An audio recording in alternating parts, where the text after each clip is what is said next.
पहलवान सास। मधु की शादी के कुछ सालों में ही उसके पति की मृत्यु हो जाती है, जिसके बाद उसके ऊपर सास की जिम्मेदारी आ जाती है और वो अब अपनी सास के साथ घर में अकेली रहती है। मम्मी, नाश्ता बना दिया है, टाइम से खा लेना। दोपहर का खाना शीला आकर बना देगी। मैं ऑफिस जा रही हूँ। अरे क्यों उस टेप रिकॉर्डर पर पैसे खर्चा करती हो? इतना काम मैं खुद भी कर सकती हूँ। हाँ हाँ बिल्कुल।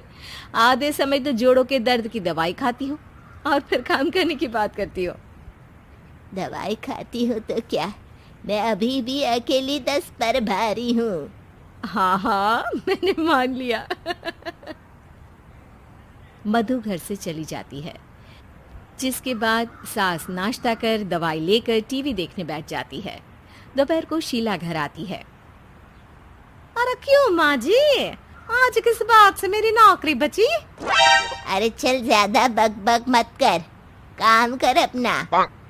शीला खाना बनाने लगती है और सास वहीं पास में बैठ जाती है। माँ जी, मैं तो हमेशा ही बोलती हूँ, दीदी की दूसरी शादी करा दो।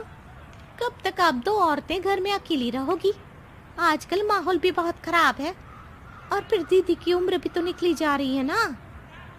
तेरा नाम टेप रिकॉर्डर सही रखा है मैंने।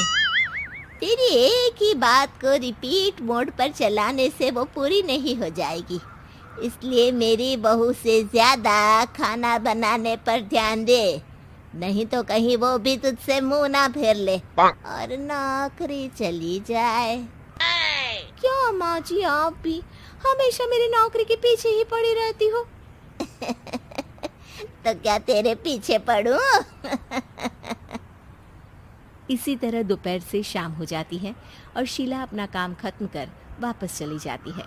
अब अकेली सास एक बार फिर टीवी देखने बैठ जाती है, जिसकी थोड़ी ही देर में मधु घर आ जाती है और सास बिना कोई देर किए शीला की बातें उसे बताने लगती है।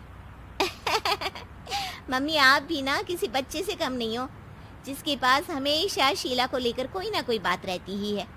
अब बस भी करो ना, इतनी बुरी नहीं है बेचारी। अरे मैंने कब कहा बुरी है, बस उसकी बातें करके मुझे बड़ा मजा आता है। सास की बात पर हंसते हुए दोनों डिनर करने बैठती ही हैं कि लाइट चली जाती है। अंधेरे में मधु मोबाइल की फ्लैश लाइट जलाकर मोमबत्ती ढूंढने लगती है। तभी उसे हॉल में कुछ गिरने की आवाज आती है। मम्मी, आप अंधेरे में इधर उधर क्यों घूम रही हो? अरे तेरे पीछे ही तो खड़ी हूँ। हाँ, अगर आप यहाँ हो तो वो हॉल में सामान कैसा गिरा? भूत आया। अरे मुझे क्या पता, जाकर देखना पड़ेगा ना। दोनों हॉल में जाते हैं, लेकिन वहां कोई नहीं होता। अब उन्हें कमरे में से सामान गिरने की आवाज आती है। लगता है ये भूत चोरी करने आया है, इसे वापस कब्र में पहुंचाना ही पड़ेगा। बस हाँ हाँ, आप ज्यादा ना 30 मार खा मत बनो, मैं पुलिस को फोन करती हूँ। अरे जब तक तेरी पुलिस आएगी तब तक क्या वो हमारे साथ बैठकर अंताक्षरी खेलेगा? हट डरपोक, संभालने दे मुझे। अब सास पास रखा फ्लावर पॉट उठाकर कमरे की तरफ बढ़ने लगती है, जहां उसे 2 आदमी दिखाई देते हैं। पीछे पीछे मधु भी वहां आ जाती है। मम्मी, अभी भी मौका है, बाहर भाग जाते हैं। मधु की आवाज सुन चोर चौकन्ने हो जाते हैं। ओए तुम दोनों, जहां हो वहीं खड़ी रहना, नहीं तो दोनों को गोली मार दूंगा। अरे तुम दोनों अभी के अभी बाहर जाओ, नहीं तो मैं तुम्हें जिंदा नहीं छोड़ूंगी। ये बुढ़िया हमें धमकी दे रही है। अबे तुम दो अकेली अब लड़ते क्या कर लोगी? अरे जा भेजा, दोनों को बांध दे। जैसे ही दूसरा आदमी सास को पकड़ने उसके पास आता है, तो वो उसके सर पर फ्लावर पॉट मार देती है। उसके सर से खून बहने लगता है, जिसे देख दूसरा आदमी गन निकालकर हवा में गोली चला देता है, जिससे बचते हुए दोनों सास बहू वहां से भाग जाती हैं। अब वो तीनों एक दूसरे के आगे पीछे पूरे घर में भागने लगते हैं। मम्मी, आपने तो सच में उसे मार दिया। तो मजाक में कौन मारता है? और अभी तुम मेरे साथ ही रहना, नहीं तो पक्का मारी जाओगी। ये औरतों को कमजोर समझता है ना। आज इसे औरतों की ऐसी ताकत दिखाऊंगी कि ये आदमी पैदा होने पर शर्म करेगा। हाँ, ये अचानक आपके अंदर झांसी की रानी कहाँ से जाग गई? वैसे तो हमेशा जोड़ों में दर्द बोलती रहती हो। अभी तुम्हें जान बचानी है या जोड़ों के दर्द की कहानी सुननी है? मधु और उसकी सास कमरे में जाकर दरवाजा अंदर से बंद कर लेते हैं, जिस पर चोर बाहर खड़ा दरवाजा बजाते हुए उन्हें आवाज लगाने लगता है। क्यों डर गई? अरे वैसे तो बहुत धमकी दे रही थी। गेट खोल अब बुढ़िया। अबे पागल, धमकी देने और होशियार होने में फर्क होता है, पर ये दिमाग वाले काम तुझे तो समझ में नहीं आएंगे। रुक, अभी तेरा दिमाग ही बाहर निकालता हूँ।